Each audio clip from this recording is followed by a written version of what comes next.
Welcome to Pete and Hannah's Watch List. I'm your host, Pete Mitchell. I'm here with my great co-host, Hannah. Hello, people. Hannah, we're here today for AFI Top 100 10-Year Revisited. Sounds good. Before we begin, let us tell the viewers and the listeners what they should do. Pretty please leave a like and subscribe to our channel. That's correct, right? Yes. And would you please leave a comment below your feedback on this show, on any of our other shows? I think you said on Movie News yesterday, unsubscribe. And then subscribe back. There you go. Hit the notification button and you'll get great content like this one. Yeah. You know? Oh, man. I enjoy doing this show with you. Spiel. Let's go. This is good stuff. Hannah. Mm-hmm. AFI Top 100. Yep. Movie number 54. Yep. MASH. Mash. Potatoes. Have you seen it before? No. I've seen it many times. It's one of my favourite films. And I watched the show a lot as a kid. And it's probably because of the TV show. The TV but then I watched show, the yeah. movie and I was like, oh, man, this movie's great. Yeah. It's very funny. Where did we watch it? Where did we watch it? We watched it on Disney Plus. We did. In Australia. The elevator pitch for this movie is we follow the hijinks of the Mobile Army Surgical Hospital, MASH, in the Korean War. Maker Studio is 20th Century Fox. Great period for them. They went from Oscar-winning pictures like Sound of Music to sci-fi hits like Planet of the Apes. Chairman Richard Zenneck, Yeah. we talked about on Jaws, was on a high. They had a big releases that year. They released this on January 25th, 1970, and it goes for 116 minutes. Original budget was $3.5 million, and Robert Altman brought it under $500K. Oh, wow. Yes. The story behind this movie. Okay, now this movie is based on a book. It's called MASH, a novel about three army doctors, by Richard Hooker. He also wrote all these other MASH movies. He wrote MASH Missouri, MASH New Orleans, like, you know, NTS before. Oh, NTS, yeah. CSI. Yeah. Of the army days. So they took, it was a popular book. They wanted to make it in a movie, 20th Century Fox. They took it to a few script warriors, turned it down. They gave it to Ring Lardner Jr., who'd won an Oscar for Woman of the Year, but he was also blacklisted for a contempt of Congress because of communism. Oh, of course. Now, so he wrote the script. It was given to Robert Altman. He was given it after these people passed, Hannah. George Roy Hill, who directed Butch Cassidy and the Sundance Kid and Sting. Sidney J. Furie, Sidney Lumet, Bud York, and William Friedkin, who'd just come off French Connection. Stanley Kubrick, they all wanted him before Altman, but they gave it to Altman. Now, yes, the script, right? A lot of people have said that all this script was like improvised and not much was taken from Ring of Order's script, and you know, people said that, you know, Ring Lorder wasn't happy with this, but in his autobiography, which I did for research for this movie, also researched Robert Altman. There was an article before he died regarding MASH. There was also some audio commentary in the DVD, and that's where I got the research for this. So although a number of sources reported that Lardner was upset with the liberties taken with his script, he denied this in his autobiography. But the departures weren't as drastic as Altman made out. Much of the improvisation included a couple of scenes between Donald Sutherland and Elliot Gould, in which they rephrased lines in their words. For all of Bob's, Robert Altman's, interpolations about improvisation, the basic structure of the movie was laid out in my script, and each scene has a beginning, middle, and an end that I gave it. Yeah. Altman remembered when he was making this movie that there were 3 big pictures they were making that year, and he was going to make the cheap one, and he knew that if he'd stayed under budget, he would stay out of trouble and he would sneak through. It didn't work out that way for Altman because They wanted to see test screenings and all that, and so he nearly lost the movie. But the movies they were making that year were Tora Tora Yeah. and Patton. And Patton ended up winning Best Picture. It did. And that was 20th Century Fox big war epic. So this Yeah. wasn't supposed to be a big war epic at all. No. So the filming process was difficult because tensions between the director and his cast during principal photography, Donald Sutherland and Elliot Gould spent a third of their time trying to get Altman fired.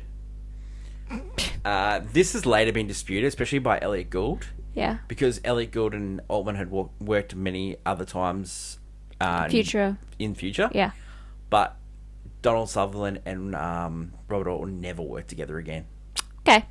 So maybe a little bit true.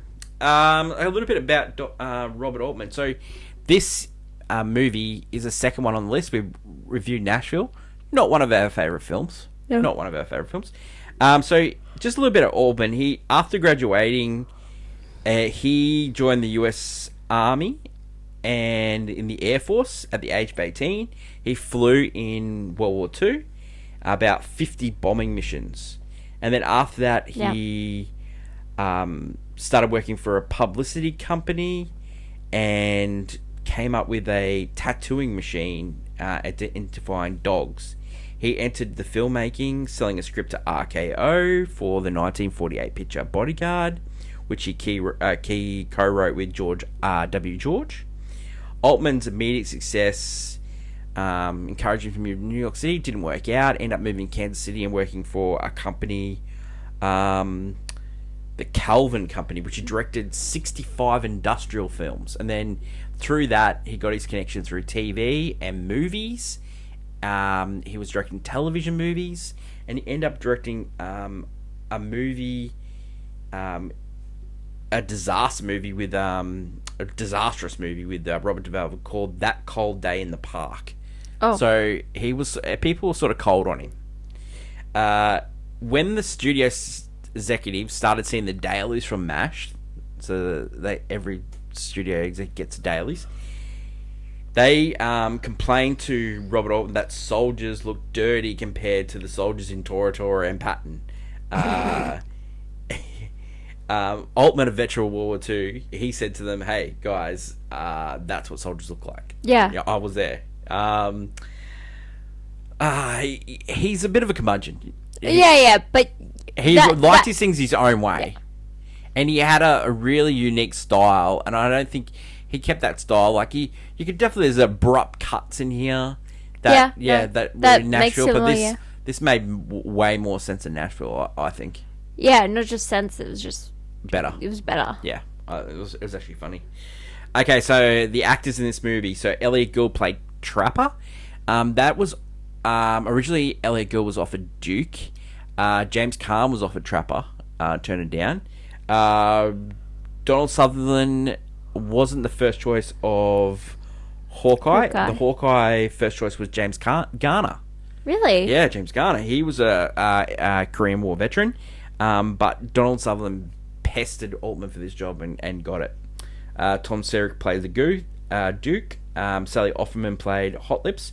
Robert Duvall had worked for Robert Altman before, played Frank Burns. He had also already played a person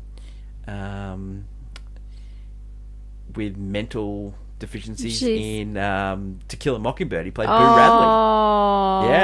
Yeah. So, okay, so the reaction to the film at the time, the box office was $81 million off that short little $3 million. Yeah. Amazing. So it made it the third highest grossing movie. That year, Love Story was the best. Then was Airport. Then was MASH. Then was Patton. Then Woodstock for Warner Brothers. Little Big Man. Tora Tora Tora, another one from 20th Century Fox. Ryan's Daughter for MGM. Catch-22 for Paramount. And The Owl and the Pussycat for Columbia. So that was the top 10 of 1970. The critics, Hannah, the critics love this movie. Yeah. John Mahoney of the Hollywood Reporter scored it the finest comedy since Someone Like It Hot. He called it the Mr. Roberts of the Korean War. Pauline Kael, we've used many times on the AFI Top 100 list. She loved this movie. Yeah. Her quote was in the New Yorker, "I don't know when I've had such a good time in a movie. Many of the best recent American movies leave you feeling that there's nothing to do but get stoned and die. That's your proper fate as an American. This movie heals a breach." Yeah. How good's that? Yeah. That's not good. Roger Ebert, another person we use here on the watch list. There's something about the war that inspires practical jokes, and the heroes are inspired and utterly heartless. We laugh not because MASH is Sergeant Bilko for adults, but it's because it's so true to be unmitigated sadness of it all. There's perhaps nothing so exquisite as achieving sweet mental revenge against something we hate with particular dedication, as flat out poker face hatred in MASH that makes it work. Wow. Yeah, man, critics love this. Awards. It was nominated for 5 Academy Awards. Nominated for Best Film Editing, Best Director for Robert Altman, Best Supporting Actress for Sally Kellerman, Best Picture for Ingo Preminger. He only did this movie. He didn't do any other movies, Ingo Preminger. He was from Czech Republic. This is the only movie that he ever produced. Oh. Yeah. And then Best Writing was for Ringlarden Jr. Yeah. True said. So people are surprised that this movie ended up winning for Best Screenplay, considering that some of the screenplay was changed for improvisation. Normally, movies that are improvised don't go well in this category. Of course. But I think it was a make-up for the blacklisting. Oh, yeah. We're sorry, my guy. Yeah. But it was a good movie. Oh, no, it's good. It's like, it doesn't, like, you could argue with scripts, you know, because some scripts are great and are made on the day of filming. Yeah. So, you know, like, for a script to have some sort of flexibility kind of works for it. Yeah. Because we'll talk about a few other movies that definitely were written day of, you know, and have, you know, lines fed into it. So I don't think that's, like, that shouldn't affect a movie's, you know, after all, its script was... So... The performances and script work really well together. 100%. This movie is up 2 from the original. Yep. But one of the original movies on the list actually didn't make this list, which was Patton. Oh, And so that was the Best Picture winner. I like Patton. I'm a Patton fan. I'm a Patton guy. Yeah, I'm a Patton kind of guy. I love George C. Scott in that movie. Yeah. Carl Meldon. I think that movie's fantastic. Screenplay by Francis Ford Coppola. Oh, okay. Yeah. He won screenplay. Yeah. And Voice Francis Ford Coppola. Yeah. Yeah. Yeah. In his heyday. Yeah. The director was the director of Patton, Franklin J. Schaffner. And, so they won also for Best Picture. So the 20th Century Fox won both. They probably put all their time and effort behind Patton anyway. Yeah. They made their money from MASH. Do you have any other thoughts when it comes to the Oscars there? No, I like MASH would be, even nowadays, like a movie like that. I think it'd get nominated. It'd get nominated, but I don't think it'd win because I think it lies in the dry humor comedy aspect of this film that just, you know, people rather never really works. People rather give awards to more of a dramatized film. I love Patton. Reaction to the film recently: Rotten Tomatoes 85, Letterboxd 3.5, IMDb 7.4. So American Film Institute 98 named it 56, as I already said. In 2000, it named it 7th on 100 laughs. In 2004, Suicide is Painless, the song from the movie, didn't get nominated. It was 66. 66 on the list. And as I said, the movie got put up 2 spots. Yeah. Do you think the movie stays on the list if they redo the list? I don't know. I don't know. Because this movie is about, so like a next list deals with like a new generation's kind of ideas on movies and stuff. And I never hear MASH in the conversation. We're gonna go into like scheme breakdown soon, but yeah. Let's talk about the TV show. You have to talk about the TV show when you talk about MASH. Well, I know the TV show. Yeah. So, growing up as a kid, you got this a lot of times on repeat, and then like the amount of times this show's been repeated, it's getting each generation next time. You're not seeing that now because kids don't watch television. Streaming and stuff like that. So, you know, these old TV shows are going to be lost to a generation if they're not introduced to them. But we were introduced to them. Like, I know every summer at 7 o'clock on Channel 10 in Australia, you knew it was summer when MASH came on. Yeah. It just would come on. It might be... Then when Channel 10 went to the news at 5, they changed to 6. So after the news, there was MASH. And so every day you watch MASH. It's MASH. It was it was just summer, you know, get home, have dinner, and watch MASH. You know, watching repeats, you know. But yeah, it started in 1972. Robert Altman hated it. It went for 11 seasons. Started really slow. The executives actually re-released the movie to create buzz. Became a huge show. Made Alan Alda a superstar. Some of the most iconic in movies moments in television ever, including the death of Henry Blake when Radar comes into the operating room and they go, Radar, why aren't you having a mask on? And he goes, Lieutenant Henry Blake has passed away in a plane over the Sea of Japan. And it's like, oh, everyone's just crying, weeping, you know. Yeah, still gets me. The last episode of Goodbye, Farewell, Amen drew 123 million people. Yeah. Back in the 80s. For a TV show. Back in the 80s. Yeah. One TV show. That's TV like Super Bowl numbers. Yeah. Unbelievable. Nominated for over 100 Emmys in its 11 years, winning 14. Had a second, third, and fourth life in reruns, syndication. The 14-year-old son, we've talked about the song Suicide is Painless. He wrote the lyrics. Mike Altman was told to claim credit for the song, you know, get a manager, you know. Sort it out. Actually got paid in royalties $2 million for that song. It's crazy. And his father only got paid $75,000 to direct MASH. There you go. There you go. You know what business pays. Yeah, that's it. Getting a manager to write some good contracts for you. Yeah. Every week on Movie News, we do a segment called Clickbait. Hoo-ha. This week, we did... you're on a desert island and you need someone to get off and you have to choose 3 people. Let us know your favourite 3 people. So it's hot take, clickbait time. Yeah, it is. Hannah, your hot take for MASH? My hot take is if Hawkeye and Trapper and all that weren't good at their jobs, they would just be horrible people. Oh, they're horrible humans. Yeah, they are some of the worst dirty curmudgeons. Yeah. That's why they get away with it too. They have a charming buddy aspect to them that gets away with it, but they're good at their job. Yeah. Like if they're not good at their job, they need to get out of there. Oh, they're bullies. Yeah, if they don't like you, you're out. Yeah. You're out, buddy. Mm-hmm. You're a woman?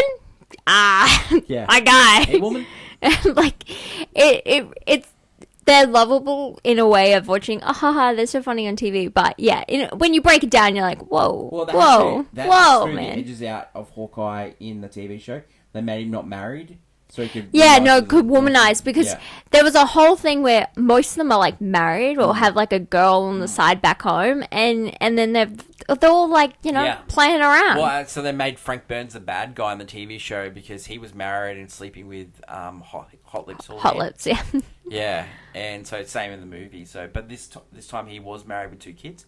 In the book, there's like a lot of changes in the book, and Hawkeye was like a redneck.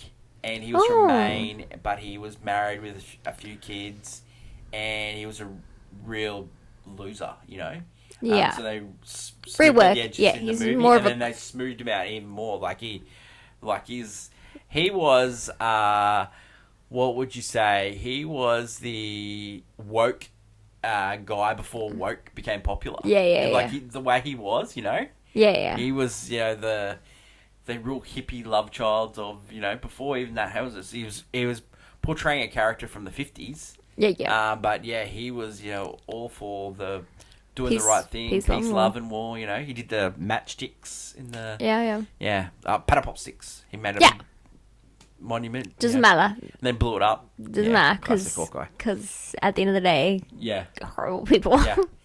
I'm gonna make my hottie hot take here, and the hottie hot take is Donald Sutherland. How did he not win an Oscar? Wow. Not for this. Not for this, yeah. But he should have got nominated for this. In his timeline. He just, I know he won a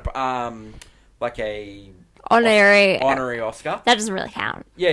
It counts. It counts. But in a sense that there is a time in an actor's life where they, let's have one. George C.'s got one for Patton. You got Melvin Douglas for Never Song of Father, James Earl Jones for Great White Hope, Love James Jack Nicholson for 5 E Pieces, Ryan O'Neill for Love Story. So he probably doesn't deserve to get in that one. But Donald Sutherland's Mr. X. How does he not win for Mr. X in JFK? I know his performance. You're wondering when I was going to bring it up. Yeah, JFK. Hot take. Yeah, no, he. How does he not win? He is a fantastic actor. He is so funny in this. Yeah. He's really funny in this. He's got that dry... Yeah. And way he just winds up Frank Burns, just winding him up. Yeah. He needed to get rid of him because he was a terrible surgeon. He was killing people. Yeah, he was doing that and blaming on others and stuff, yeah. He just wound him up like a toy. And he was so... Which is funny because when I picture Donald Sutherland, I picture more of the villain type character, but in this he's the charming chauvinistic doctor. He played the father in Ordinary People and he was amazing in that movie. Yeah. He was just brilliant. I just watching this movie, I was like, looking at back his work as well, just amazing actor. No, great actor. Before we just go on to the other stuff, let's just go through some Donald Sutherland's great work. So, Hunger Games. Yes. Pride and Prejudice, he was the father in Pride and Prejudice. Yeah. Clute. That's a great movie. I just can't believe it. I just can't get over, how did he not win? I just don't understand it. I really don't understand it. I don't know what to tell you. He was just great. He did TV. He did, Shakespeare. He did sci-fi. He did it all. Yeah. He just, I just couldn't get over it. He just played some of this great stuff. He was great in The Dirty Dozen. He was, great. Another great war movie. Just unbelievable. Kelly's Heroes, another war movie with Clint Eastwood, Telly Savalas, Johnny Got His Gun, Spies. He worked with Elliot Gould again. He was great in that as well. The Eagles Landed, another great war movie. I loved it. Played the bad guy in National Lampoon's Animal House. Fantastic. Just what a legend. Invasion of the Body Snatchers. Just go from serious stuff, sci-fi, comedy. Just could do it all. Yeah. Let's get on to Pete and Hannah's review, and let's go to scene breakdown. So the movie starts with the helicopter choppers coming in, and the song is Suicide's Painless. And they're bringing in the wounded. Colonel Blake starts talking to Radar, and Radar does these things where Radar is saying it before the Colonel can do. Yeah. And he is Gary Berghoff, who played Radar in the TV show, and he's the only character that played themselves in the TV show. Yeah. And in the TV show, he could tell when the choppers are coming in before you could hear him. And so Radar meant he was always on the ball. Yeah. So he says we need more doctors, and Radar's already left, and he's getting more doctors, getting more surgeons. Then you get the title card. Then there is Korea. And you get the note from MacArthur, I'm bugging out and the boys are left to do the job. We introduced to Hawkeye. He's just waiting by a car. He's told not to go anywhere, that his driver will be there with him soon. Duke rocks up, says, "Get my bag, let's go." Let's go. Hawkeye just says, "All right, let's go." And they're getting chased out of the camp, and they arrive at the camp and they go straight into the mess tent, and they're eating. And Colonel Blake's going, "Who are these guys?" And then they turn out, goes, "I'm Duke. I'm your new surgeon." "Oh, well, I'm Hawkeye. I'm your new surgeon. Captain Pierce." And he goes, "No, I'm not Captain Pierce. I'm Hawkeye." So yeah, what were your first impressions of the two? Oh, I love how this movie, because with a war movie, it's usually always very serious in a weird way. Like, you just know we're in for a serious time here. But when he just takes over the car and starts to drive away, and then the military police following behind their car kind of gets stopped and it gets stuck. And then you just having like lovely music playing while the guy is yelling at them for stealing and just being beat up the police, and it's just really you're like, oh, this is gonna be slapstick humor. This is gonna be a joyful time. I don't know why. So they go from the mess tent and they're sort of like flirting with nurses and stuff like that. Oh yeah. And then like Duke, flirting would be a stretch. Duke is sort of like that nurse's mind, sort of thing, and then Rada whispers to Hawkeye, "No, that's the Colonel's girl." They go into the swamp, which they that's call it, where the surgeons live, yeah. And they meet Frank Burns, Major Frank Burns, and he's talking to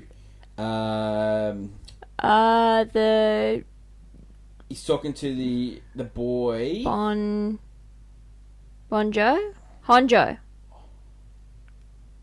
What's that boy's name?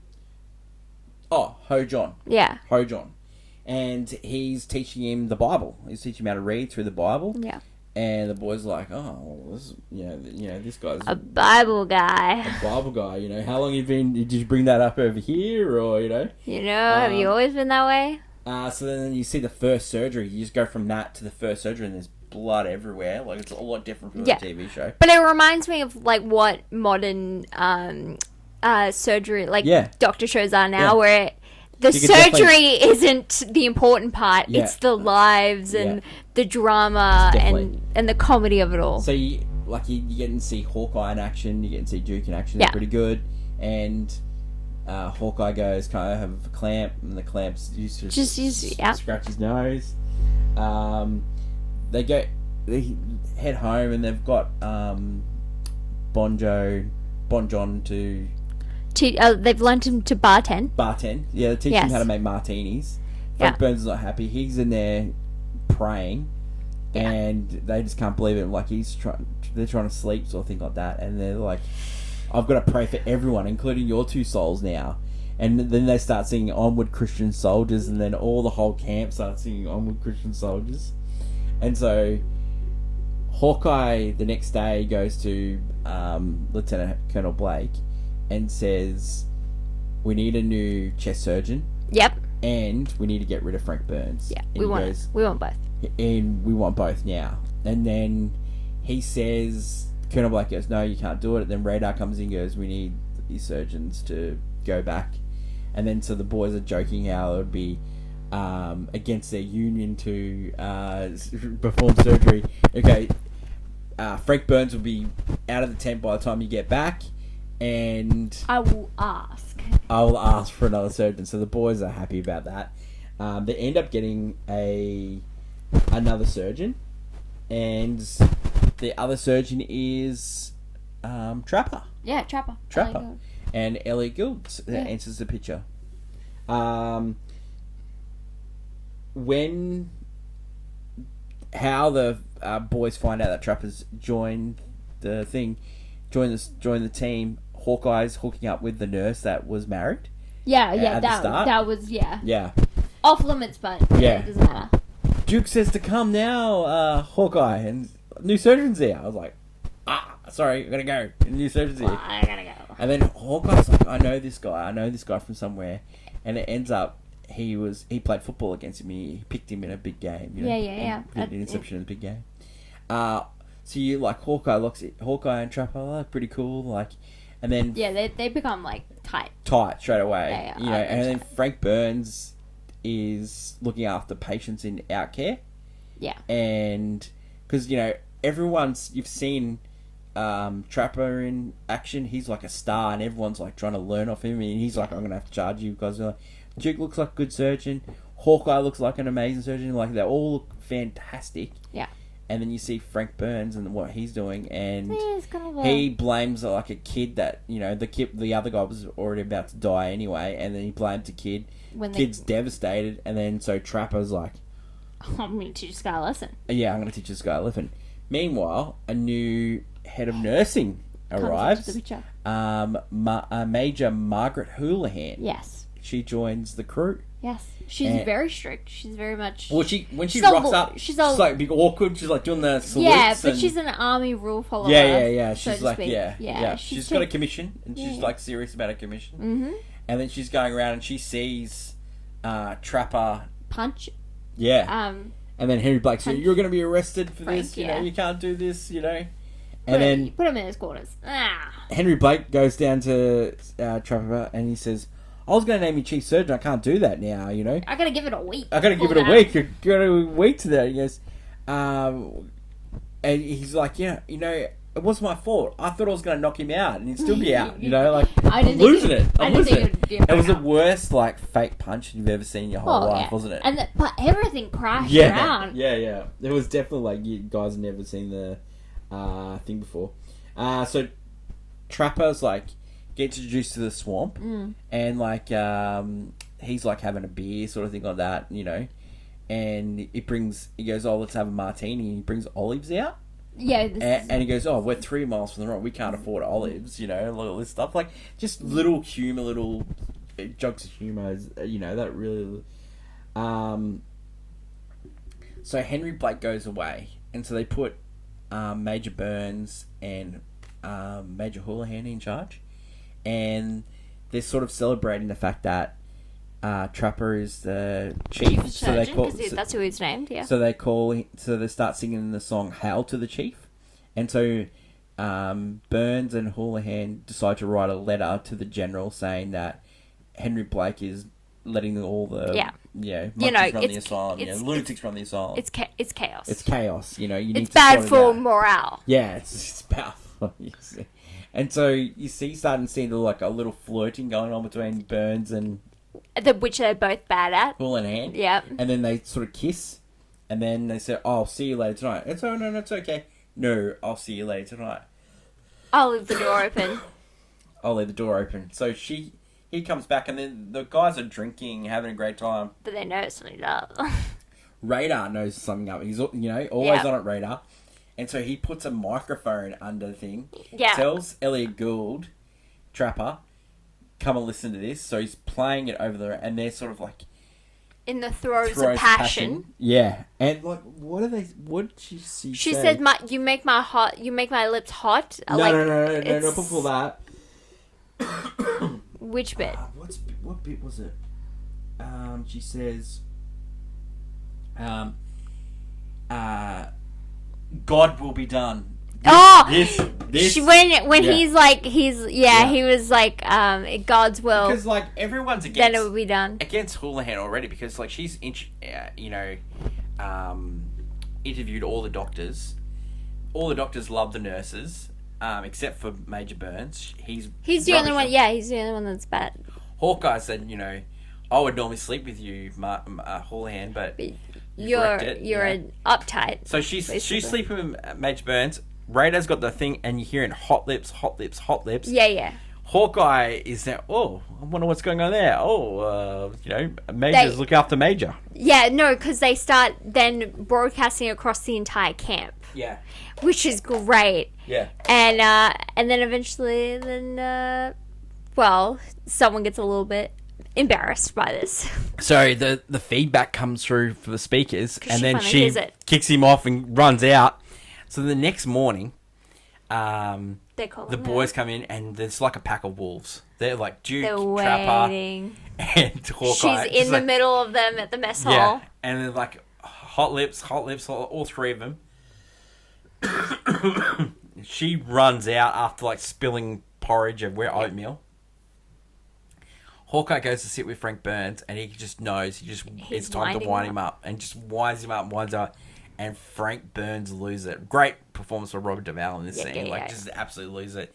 And Trapper's like saying, "Be careful, he's going to try and kiss you," and all this. Yeah, he's nuts. He's nuts. The guy's nuts. So he's then taken away in a straitjacket because, he can't handle life on the... he can't handle himself. He's crazy. He's a fool. So they lose Burns, and then the next scene is Painless has a problem. Yeah. And Painless is the dentist. Yes.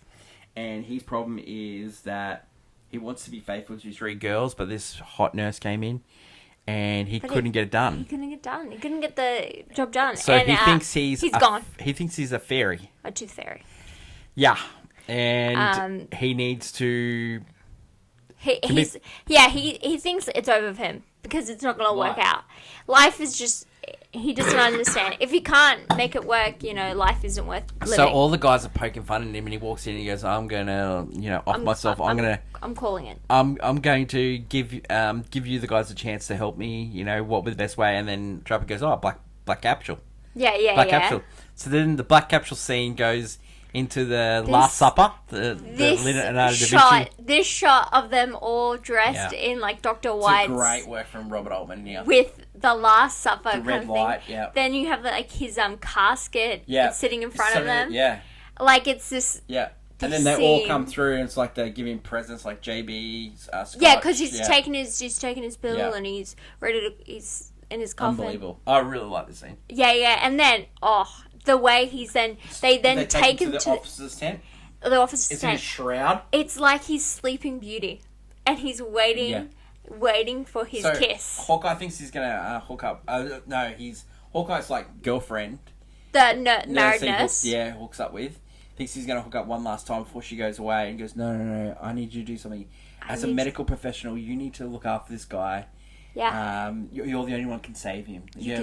And so he leaves her, and she's like, "Oh, no, Hawkeye. And then she leaves next morning. She looks like a solid face, and then he's like, "Oh, so happy, It's like good, yeah. It's good. I slept like a babe. Gotta fix 2 jaws today, guys. Let's go. And then she's in the helicopter, and then he slowly pans back, and then there's a smile, grin, Like she's like, I did my job. Before that, you're going, "Oh, this is just like, this is a little bit terrible." And then when she gives that grin, you just go, "Oh my God." That's how this whole movie is, where you're like, I should be mad at this, but I'm not. Like, it's that weird feeling you get. So, they've, sorted out Painless, and the next problem is Hot Lips. And so, Hot Lips is like, she's great at her job. Like, she's a great nurse. And like, even Trapper says that. They're performing in surgery. Great at your job, So she's still the boys too are uptight. sunbaking up the top, and they start talking about Hot Lips, and they ask the question: Is she a real blonde? She real blonde? $20. Okay, we're gonna have to figure out how we do this. We're gonna take down the tent while she's showering. We're gonna find out. Like, that's So this scene, right? The first take where they shot Hot Lips. When she's real and chat, it didn't work because Sally Kelman was already anticipating the reveal, and she was already lying on the floor. So to distract her, Robert Altman and Gary Berghoff entered the shower tent, dropped their trousers while she was in the shower before the tent go up, and she was looking at them. And so when the tent went up, she wasn't paying attention, and then she went down to the ground. Ah! So and then so Hot Lips just runs out of the tent. Just so embarrassed, goes to Henry Blake. Henry Blake's in bed with another nurse. Insane asylum. Yeah, and just going off. And you're going to have to get rid of those guys, military police guys. Next scene, the boys are up on the bed playing golf, and like nothing's happened. And then someone lands and says, "Hey, you boys, you're needed in Japan." Yeah. The congressman's son has hurt his heart. And he wants you there. And so the boys are in Japan. And all they want to do is golf. Yeah. It's just like their fun tidbit is like, I just want to golf. Yeah. While we're here, And, that's what they do. They do the same hijinks in the thing. They do like Dr. Jekyll and Mr. Hyde. Save the person's life. Do golf. They blackmail a colonel with... Save a baby. Blackmail a colonel. This is a whole... They're at a whorehouse, and they're they come up with a great plan of, blackmailing a colonel. Just, just to help a baby. Yeah. Yeah, just brilliant stuff. Yep. Just brilliant stuff. You can see why this was turned into a TV show. I missed. Yeah, you can. This movie has like so many sectioned off scenes that you're like, oh, that's a whole episode of TV. So I missed the scene where Hawkeye. So they try to make Hawkeye like a really good guy by like giving the drugs to, Bon Ho. Yeah. Yeah, and to try and fast things up so he can't reach the army, but they know they still look for that stuff. And so Hawkeye has to get away, so they'll lose him. There's supposed to be a scene where he ends up coming back to the surgery, and he ends up dying on no. Yeah, so but that's serious. They thought it was too serious. So, no, we're in a comedy. So in that poker game that they do when the boys get back from Japan, this is after they find out Duke and Hot Lips are together. Yes. Which is hilarious. Great scene. When he's like dragging around the back. Because the tent was locked and they couldn't get in. Because the boys just getting home. And the boys get home in their golf attire. Yeah, and so you get to watch them surgery, and the shot is panned down at their shoes. Golf shoes. Yeah. They're wearing them. So the boys get home, and then the next day they're playing cards. Everything's normal, and in the background is like just a body on a Jeep with a white shroud over it, and that's supposed to be him. Oh. Okay, so they come up with this idea for a football game. Yeah. Yeah, to get Henry out of trouble. Yeah. Because they have drinks with a general. Because Hotlit's original letter got there. Yeah, he goes. So he comes. So they started talking. Don't worry about Hot Lips. Don't worry about it. What about football? And then he goes, do you have a football team? He goes, yeah, we're creating a football team. And then Hawkeye's like, do we create a Trump goes, yeah, we're creating a football team. We have it, yeah. Oh, we can bet. It's a $5,000 ball. Well, that's pretty. That's a lot of money. So then they convince Henry Blake to do this, and they convince Henry Blake to get a doctor, neurosurgeon to the thing, and it's Spear Chucker, who used to play for the San Francisco 49ers in the NFL. Yeah. And he's a neurosurgeon. Yeah. So they bring him on, and then they start to do some training. Henry Blake's trying to throw some plays in there, just hilarious. And he goes, okay, let's hide you first half. Hawkeye comes with this plan. I love this plan. We'll get the half bet, and then we'll double the bet, and we'll get odds about us winning it. And so Spear Chucker's like, this is great. Here's the plan. And then here's the plays. So then they turn up to the football game. Hot Lips is just hilarious in these scenes. She's like a different human being. She's just having fun. Yeah, she's like getting really into the sport of it.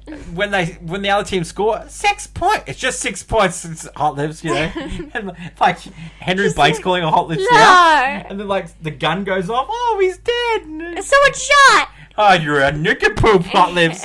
Just really funny. And then you get to see some football scenes, like in the football scenes, right? The on-field footage of the football game was directed by Andy Sidaris, who would later become known for directing Malibu Express, Ace, and several other B-level action movies. He directed this because Robert Altman said, my God, Andy, I have no idea what I'm doing with this football scene. Can you help me out? Because he had done work for ABC in the National Football and doing football coverage. Yeah, and so he helped him out, and he got his own directing and stuff like that. That's cool. So this football scene is just hectic. There's like trick plays. There's like a Rams player in the other team, another ring in. They drug him. They drug him? Yeah.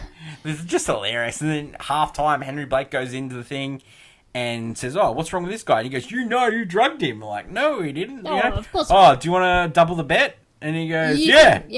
Well, do you want to give us odds? And he goes, yeah, 3-1. So he gives 3-1, doubling the bet. Huge payout. Then Spear Chucker comes in and goes, that's their rigging. What's that guy doing here?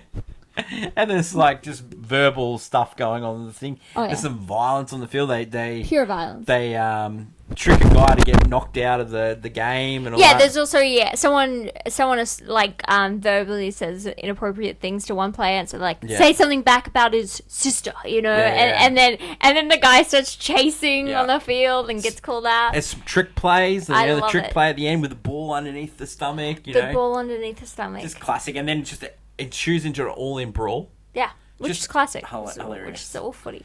We go back to the camp, and the Hawkeye is told that him and Duke can go home. So he goes and talks to Duke, and Speed Chucker's in there, opening a guy up, and he's in his brain. Can we finish? You know, and then Duke's like, "You're just a perfectionist," you know. And like we already know Duke to be a racist. Like didn't want to live in the swamp with Speed Chucker. Yeah. Duke wasn't. Yeah. Duke wasn't the cleanest guy on the field. Yeah. The guy who played him was Fred Williamson, who was a footballer, but he was also in Starsky and Hutch. Oh, yeah. And he started in the Starsky and Hutch movie as well as the lieutenant. Yeah. I don't know.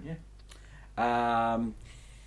So then the boys go into the Jeep and they steal the Jeep, and then Henry Blake goes, "It was this. Did they steal that Jeep?" And he goes, no, that's the Jeep that I arrived in, sir. Oh, well, it's okay then. Just like every time Henry Blake said something, it would just say the opposite answer that you want him to hear from. Like, yeah, like when he came to and like, "Oh, sorry, sir, it didn't work out." "Oh, fine. If it happens, yeah." It's like just brilliant. Reasons to see this. It's hilarious. This is one really of the funniest comedies. Like a reason or two, like it's definitely politically incorrect, and the guys are bullies. If you do not like bullies, 100%, you will not like this movie. But that's you could say for all comedies. Yeah. But yeah, no, definitely like the whole. There's a lot of not politically correct. Ideologies here. No, definitely not. None whatsoever. This is very dated, but it's funny. It's very funny. Yeah. Because and the way the story's like, it is like a TV show where like a story is run out. Yeah. And then it starts another one. Yeah, and I didn't feel like it felt well paced in that weird sense. Because we're just going from... When they get rid of Frank Burns and then it goes into Painless, it worked really well. It ticks and then over. From Painless, it goes into the boys going to Japan. Yeah. Like then it comes back and it's the football story. Yeah, it's pretty good. Yeah. I reckon. No, it's a very, very well-made comedy. Does this deserve the list? Oh, I think it does, but it's one of my favourite movies. I think it does in a way. It's a different aspect on war as well, in a weird sense. And also it's very revolutionary in the sense that this is how modern, like, again, when I said, like, how modern medical shows are, this is, like... This is modern workplace comedy. Yes. Like, this is The Office. This is The Office. Yeah. This is everything. Yeah. These are what... Yeah, the basis of the Frank Burns is Dwight. Yeah, no, yeah. You have the Office aspect, 100%. And any of those other shows. Jim is Hawkeye. You can feel it from this alone, and I think it's revolutionary in that standpoint. 100%. Also, if you're gonna have a Robert Altman work, Nashville, I don't think it hits the mark. I think the way that this one does it, and it does it. Yeah. If you're going to have 5 Kubrick movies, you're going to have this one. The different aspect of war, because we're getting all like the hardcore depressing stuff, and so it's like to see this different aspect, the lightness of it, the brotherlyhood of it. I probably don't think this deserves to be high. I think probably, I don't know, 70 to 100. Where it's here. I don't mind where it's here now. Okay. Well, that's good. But it's not going to be. No. The new list. Mate, if it survives, it'll be great. It'd be a miracle if it survives, I reckon. I reckon they'd... I'm worried for it. I really am. Would you buy it on Blu-ray? Yeah, I would. Like, you can stream it on Disney Plus now, but I'd buy a Blu-ray. I would definitely buy a Blu-ray. Rating for this one. Banger? It's a banger. It's a great comedy. It's a great comedy. I really enjoyed it. If I can find it, like, I love dry humor. Yeah. Dry humor is like... when we first started watching this, I did not know where you were going to go if I was going to enjoy it. And because I remember how like politically incorrect it is, and I was like, maybe 100% it is. I just and then I know you really don't like people cheating on each other.